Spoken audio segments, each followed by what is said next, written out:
चंदन one जंगल में बंटी कबूतर अंडे बेचा करता था। बंटी कबूतर के घर में जो मुर्गी थी वो बहुत सारे अंडे देती थी। इस वजह से हमेशा बंटी कबूतर के घर में हमेशा अंडों का भंडार रहता था और ऊपर वाले की कृपा से इसकी दुकान इतनी अच्छी चलती थी। इसके बावजूद भी दुकान पर अंडे कभी खत्म नहीं होते थे और इसी के सामने कालू कौवा भी अंडे बेचा करता था, परंतु उसके दुकान पर से कोई भी अंडे खरीदना पसंद नहीं करता था। कालू कौवा अपनी दुकान पर बैठकर मक्खियां मारता रह जाता और एक दिन सुबह सुबह बंटी कबूतर के अंडों की दुकान पर जंगल के बाकी पक्षी आते हैं और बोलते हैं, बंटी भाई, अब तो हमारा नाश्ता तुम्हारे अंडों के आमलेट से ही होता है। पता नहीं क्या जादू है तुम्हारे इन अंडों में।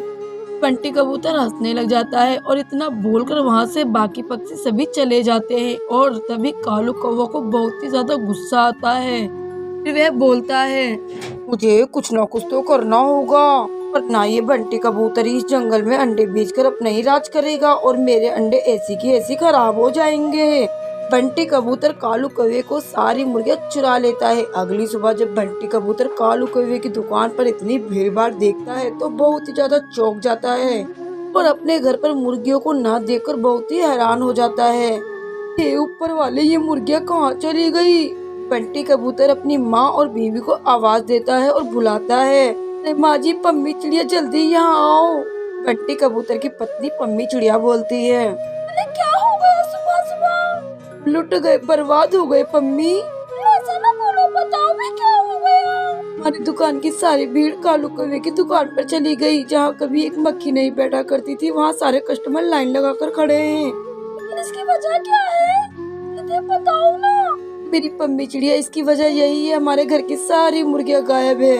बंटी कबूतर की माँ बोलती है, बेटा मुझे तो लगता है ये सब कुछ करा धरा उस कालू कौवे का ही है, क्योंकि तेरी दुकान देख के वैसे ही ये फूका रहता था।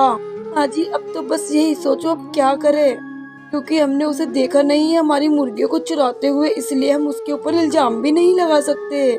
ऐसे ही बेचारी पम्मी चिड़िया और बंटी कबूतर की माँ मुनमुन चिड़िया नदी किनारे बैठकर रो रहे होते हैं। तभी वहाँ पर एक बूढ़ी चिड़िया आती है और बोलती है, ये तुम्हारी सारी समस्या जानती हूँ।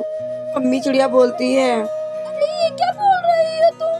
तो हमें ही नहीं जानती तो हमारी समस्या कैसे जानोगी? अरे मुझे पता है, तुम्हारे घर की सारी मुर्गियां गायब हो गई और तुम्हारे पति बंटी कबूतर की दुकान भी बंद पड़ी है और इसीलिए मैं तुम्हारी इस समस्या का हल करना चाहती हूँ।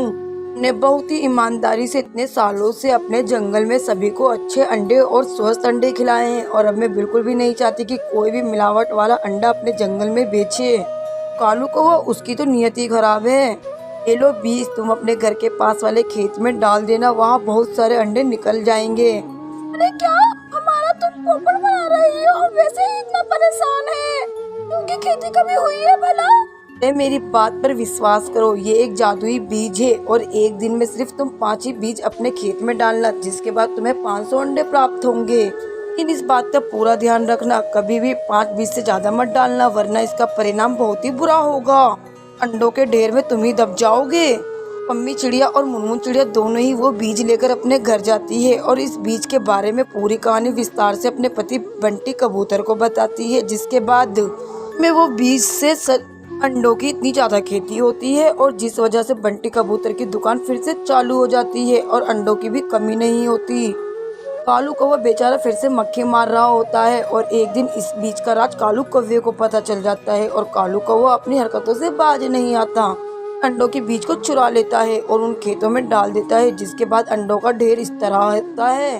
कालू कौवा वहीं की वहीं दब जाता है। फिर पम्मी चिड़िया उस बूढ़ी चिड़िया को बुला कर लाती है, फिर वे अपने तरीके से उस अंडों को मेंटेन करती है। फिर कालू कौवा अपना सारा गुनाह कबूल लेता है और उस बूढ़ी चिड़िया से और पम्मी चिड़िया से और बंटी कबूतर से अपने किए हुई गलती की माफी मांगता है और चुराए हुए सारे बीज चिड़िया को वापस दे देता है, जिसके बाद पम्मी चिड़िया